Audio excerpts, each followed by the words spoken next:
Welcome to Glisso English. Real life stories. Be honest. Have you ever done something wrong when you thought absolutely nobody was looking? It's easy to have high integrity when people are watching, but what happens when a lapse in judgment could save you thousands of dollars? In this video, we're diving into a situation that tests a person's core ethics, a minor hit and run. We'll see how a small mistake can derail your life while learning the exact situational English you need to discuss consequences, human decency, and making amends. Along the way, we're going to master advanced English vocabulary for dealing with guilt, pressure, and tough moral dilemmas. Let's get started. The dashboard clock glowed a mocking 8:42 a.m. Marcus gripped the steering wheel, his knuckles white, as windshield wipers slapped furiously against the glass. He was trapped in a slow-crawling queue of cars inside the 4th Street commercial garage. In exactly 18 minutes, he was scheduled to pitch his graphic design portfolio to a notoriously impatient corporate client. It was a high-stakes meeting that could single-handedly fund his freelance business for the next year. His phone buzzed in the cup holder, another email from the client's assistant confirming the room number. Marcus felt a wave of time anxiety wash over him. He was completely flustered, his heart hammering against his ribs. Finally, a car pulled out on level 3. Marcus accelerated, but his relief instantly vanished. The only available spot was incredibly narrow, awkwardly sandwiched between a massive concrete pillar and a pristine, brand-new Porsche. The luxury car gleamed under the harsh fluorescent lights, its metallic paint flawless. Under normal circumstances, Marcus would have kept driving to find a safer spot, but panic clouded his mind, leading to a severe lapse of judgment. "I can make this work," he muttered to himself, checking his side mirrors. He began to back his modest sedan into the tight space, maneuvering centimeter by centimeter. The angle was tight. His vision was partially obstructed by the massive pillar. Sweat broke out on his forehead as he adjusted the wheel, trying to squeeze into the gap. He was so focused on clearing the concrete on his left that he completely misjudged the distance on his right.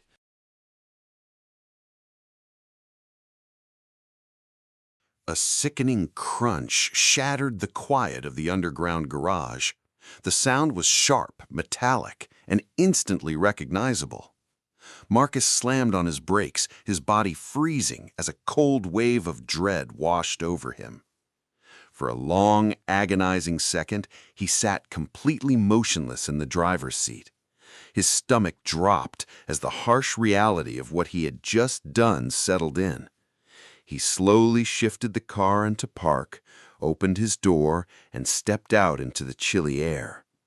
The damage was immediately obvious and devastating to look at. His own rear bumper had scraped violently against the passenger door of the luxury vehicle. A jagged scrape, bright silver and deep, now ruined the flawless metallic paint of the Porsche. Marcus looked up instinctively, his eyes scanning the ceiling for security cameras. He realized with a jolt that this specific corner of level 3 was a complete blind spot. There were no lenses pointed his way, and the nearby parking spaces were completely empty. His heart began to hammer frantically against his ribs as a powerful urge to flee took over. The silence of the garage suddenly felt oppressive, heavy with the weight of an unmade choice. He stood there shivering, caught entirely between the instinct to panic and the duty to stay.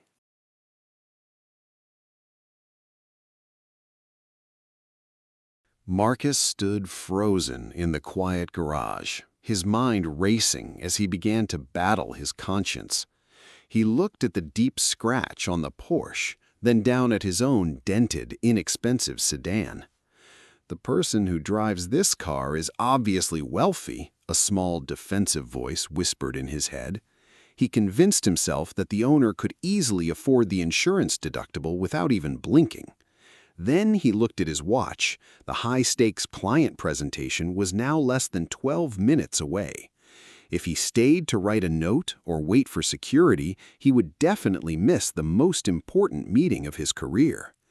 "If I lose this client, I can't pay my rent next month," he muttered, desperately searching for an excuse. He began to view the entire accident not as a crime, but as a victimless crime, where only a corporation would pay. It was a classic justification, a frantic attempt to protect his own immediate interests over his morals. He quickly internalized the lie that leaving was the only logical choice he could make right now. With trembling hands, Marcus got back behind the wheel, shifted his car into reverse, and pulled out of the space. He didn't look back as he drove toward the exit ramp, leaving the pristine car ruined and empty. As he took the parking ticket from the machine, he felt a heavy, invisible weight settle deep in his chest.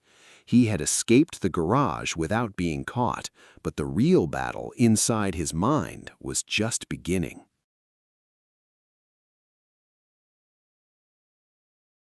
Marcus sat in the sleek, glass-walled conference room, but his mind was completely derailed. On the large projector screen, his beautifully designed presentation slides looked crisp and professional. He tried to focus on his pitch, explaining how his designs could elevate the client's new marketing campaign, but every time he paused for breath, the sickening image of the scratched Porsche flashed in his mind. He found himself constantly preoccupied, unable to look the corporate director directly in the eye. His voice shook slightly, and he began to stumble over words that he had practiced perfectly the night before. The presentation felt like an out-of-body experience, a hollow performance powered by nervous energy. When he spoke enthusiastically about brand integrity and building trust, a sharp pang of guilt pierced his chest. He felt like a complete fraud, standing there preaching about honesty while carrying a dishonest secret. The client asked a simple question about the timeline, and Marcus froze, his mind momentarily blank. He recovered quickly and offered a generic answer, but he could tell the director looked subtly unimpressed.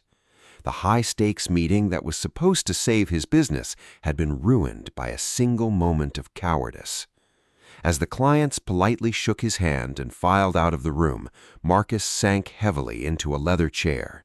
He had made it through the presentation on time, but the ghost of his mistake followed him everywhere.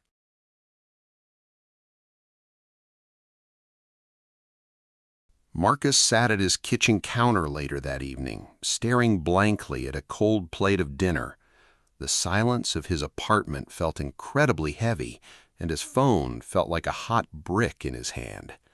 Hoping to distract his anxious mind, he opened a local social media app and began to scroll through the feed. He was mindlessly passing local news updates when a bright, familiar image made him stop dead in his tracks. It was a crystal-clear photograph of the damaged passenger door of the brand-new metallic paint Porsche. The post had been uploaded to a neighborhood community group just an hour ago and had already had dozens of comments. The caption read, "Looking for a silver sedan that caused a hit and run at the 4th Street garage today." Marcus felt the blood rush out of his face as he read the next line, his heart instantly hammering. "My built-in dash cam caught the car pulling out between 2 p.m. and 4 p.m., but the license plate is slightly blurry." The owner's message ended with a direct plea that cut straight through his chest. "Please do the right thing and contact me."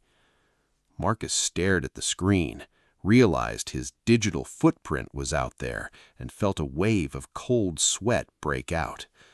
The illusion of his perfect camera-free getaway was completely shattered by a piece of technology he hadn't considered.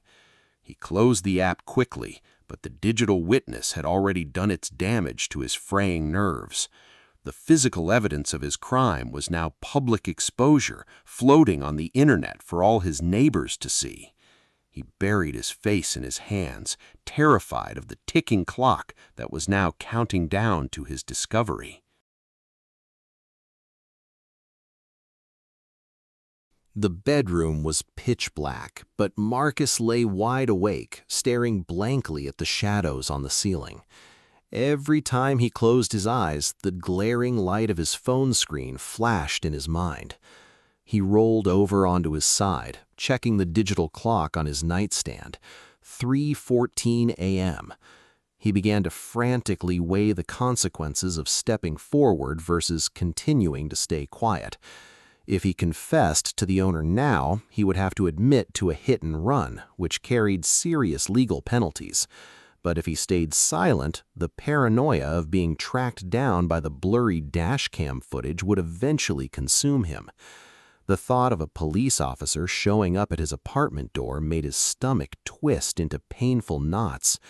He realized that hiding this secret was beginning to take a serious toll on his mental and physical health. Every sudden sound outside his window, a car door slamming or a distant siren, made him bolt upright in panic. His chest felt tight, and the air in his apartment felt thin, heavy with the burden of his unresolved choice. He thought about the client meeting from earlier, which now felt completely trivial compared to this moral crisis. No amount of freelance success could buy back the peace of mind that he had thrown away in a few seconds. As the first faint streaks of morning light began to filter through his blinds, Marcus hadn't slept a single wink. The night had offered no escape, only a miserable echo of the choice he still desperately needed to make.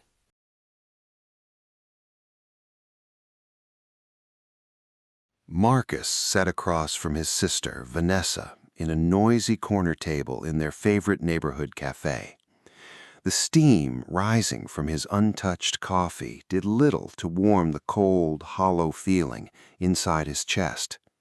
He looked at Vanessa's calm, familiar face and decided he couldn't carry the suffocating weight entirely alone anymore. He cleared his throat nervously, carefully choosing his words to frame the situation as a hypothetical scenario. "A freelance client of mine told me a story today about a friend of his," Marcus lied, his voice trembling slightly. He explained the narrow spot, the rushed meeting, the scraping sound, and the decision to drive away without a note. Vanessa listened intently, her expression shifting from casual interest to a look of deep, disappointed seriousness. She didn't mince words, cutting straight through the vague excuses Marcus had used to justify the act. "Your client's friend didn't just make a mistake, he acted like a coward," she said, softly but firmly. "A hit and run, no matter how minor, shows a complete lack of basic human decency and respect for others." Hearing her words spoken aloud in the public cafe completely shattered the fragile rationalizations Marcus had built. Vanessa looked at him closely, noticing his pale face and the dark circles under his exhausted, bloodshot eyes. "Why are you really telling me this, Marcus?" she asked, her gentle tone acting as a supportive sounding board. Marcus looked down at his hands, realizing that pretending it was someone else's problem wouldn't give him moral clarity. He drew a long, shaky breath, finally ready to admit the truth to the person whose opinion mattered most.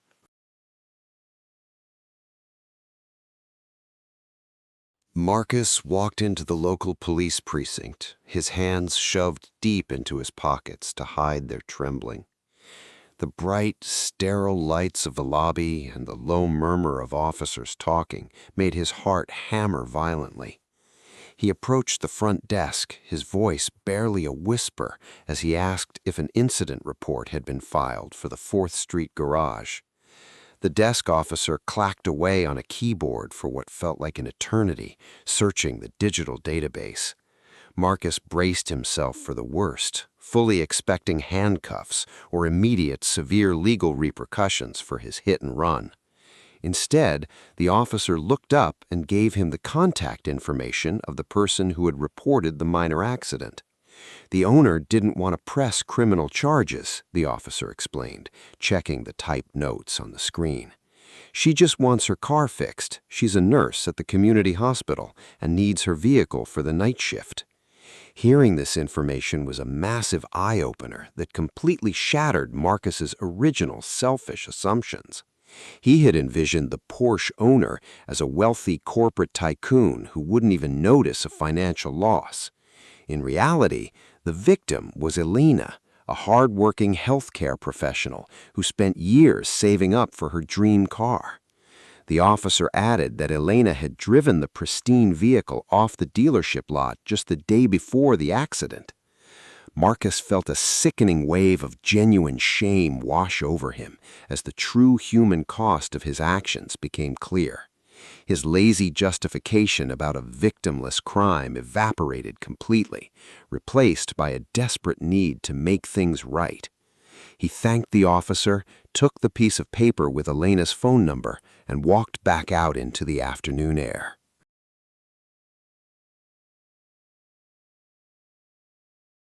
Marcus stood outside the entrance of the crowded cafe, staring at the phone number gripped tightly in his palm. His chest felt incredibly tight, but he knew he could no longer run away from his own accountability. He dialed the digits, took a deep breath, and took the plunge by confessing everything to Elena over the phone. To his surprise, she didn't scream. Instead, she quietly agreed to meet him in person to discuss the damage. A few minutes later, Marcus spotted her sitting at a small table near the window, looking tired but composed. He walked over slowly, his heart hammering against his ribs as he prepared to face the reality of his actions. He pulled out a chair, sat down, and looked Elena directly in the eyes to deliver a genuine, unprompted apology. "I am the one who scraped your car," Marcus said, his voice steady despite the intense anxiety twisting his stomach. "I was flustered and running late, but there is absolutely no excuse for why I drove away without leaving a note." He placed a neatly typed formal apology letter on the table, alongside a folder containing his current insurance information. Furthermore, Marcus promised to pay for her rental car completely out of pocket while her Porsche was in the body shop. Elena looked at the documents, then up at Marcus, her initial cold expression softening slightly at his thoroughness.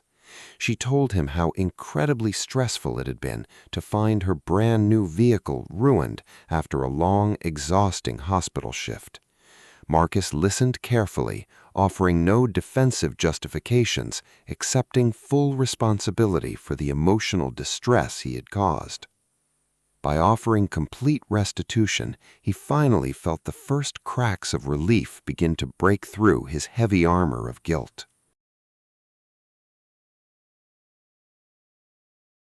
Elena was understandably furious at first, her voice sharp as she recalled the anger of finding her car damaged. But Marcus's genuine remorse and his immediate willingness to take financial responsibility slowly softened her anger. Instead of involving the police to press criminal charges, they agreed to resolve the entire matter through their insurance companies. Marcus knew this decision meant he would soon face a massive spike in his monthly insurance premium. To cover the cost of Elena's rental vehicle and the deductible, he had to completely drain his small savings account. It was a severe financial blow, especially since his high-stakes client presentation from Tuesday had not resulted in a contract. Yet, as Marcus walked out of the cafe and climbed back into his own dented sedan, his heart felt incredibly light. The suffocating weight that had crushed his chest for the past 3 days was completely, beautifully gone. He no longer had to look over his shoulder, jump at the sound of sirens, or hide from his own reflection in the mirror. He had traded a significant amount of money and a portion of his pride for something far more valuable, his integrity. He had learned firsthand that doing the right thing often costs something, but true peace of mind is absolutely invaluable. Marcus started his engine and drove out into the city traffic, finally at peace with the man staring back at him in the rear-view mirror. Marcus paid a heavy financial price, but he bought back his peace of mind. In the end, doing the right thing was invaluable. Now, I want to hear from you. What would you have done if you were in Marcus's shoes? Would you have left a note immediately, or would you have faced the same rationalization game? Let me know in the comments below. Don't forget to see the complete vocabulary guide for the story in the description. Hit that subscribe button, and I'll see you in the next story. Goodbye.